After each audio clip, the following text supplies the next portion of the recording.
For AZ Central Sports, I'm Katherine Fitzgerald with Bob McManaman. It is Friday morning, and the news of the day is already out. The Cardinals have fired offensive coordinator Mike McCoy. We just heard from Steve Wilks on the move coming after their Thursday night loss, 45-10, primetime TV, national embarrassment, as Steve Wilks called it. So now they went ahead and made a change. What do you think of this move, Bob?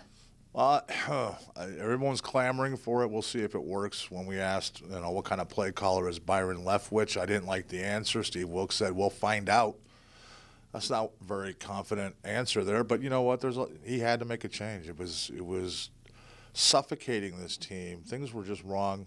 I don't think the relationship, quite frankly, was there with McCoy and a lot of his star players. It certainly wasn't there in a scheme perspective with the star players. And the plays were getting called too late. Something Wilks acknowledged today, and that was part of that second play when they had to ask for a timeout on the second play of the game, which set the tone for that whole disaster last night. Yeah, so a lot of criticism both on the timing of the calls themselves. This is the third time McCoy's been fired in the last 2 years, and now Byron Leftwich is stepping up. He was previously the quarterback's coach. Now he'll take on offensive coordinator. Wilks talked a bit about the relationship with him and rookie quarterback Josh Rosen. What do you make of that? What do you think he can help development-wise for Rosen? The good thing is I think they get along great. Byron's a communicator. He understands. He played quarterback for a long time, and he was innovative in some of the things he did as a quarterback. I do like that part of it. What I didn't like was when asked, I think it's imperative you find the right guy for Josh Rosen. Otherwise, you set his development incredibly far back. You're taking a chance, even though I said I like Leftwich a lot. He's only been coaching for a couple of years at all right? And there's not a lot of background there, so you hope they get it right. But what I didn't like is when I asked Wilks, is this an interim promotion or is it a permanent promotion? His answer was shocking. It was, I don't think any of us can be considered permanent right now, which means Steve Wilks is probably looking over his shoulder, wondering if the axe is going to fall if the losing continues. You know what? I think it will.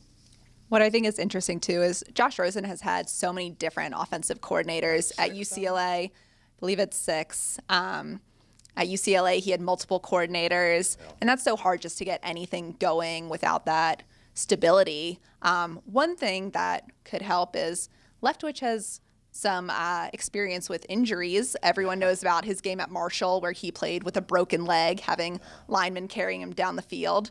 Not quite as extreme, but Rosen is in a boot for that injured toe on his left foot. Wilks said he should be good to go moving forward. Luckily, Thursday night gives them extra time to prepare, but lots changing around Rosen with the injury, the coaching switch. It's the first I think you guys are going to see of many changes. There's going to be scheme changes. There's going to be personnel changes. Guys who you think have been in and out of the lineup, you're going to see a lot more of that. They're going to reach for the stars here and try to find some sort of clouds, and right now it's not there. Yeah, so a lot of changes likely to come. Keep checking azcentral.com all this week for updates on what's happening, why it's happening, and what we think of it. So thanks for watching.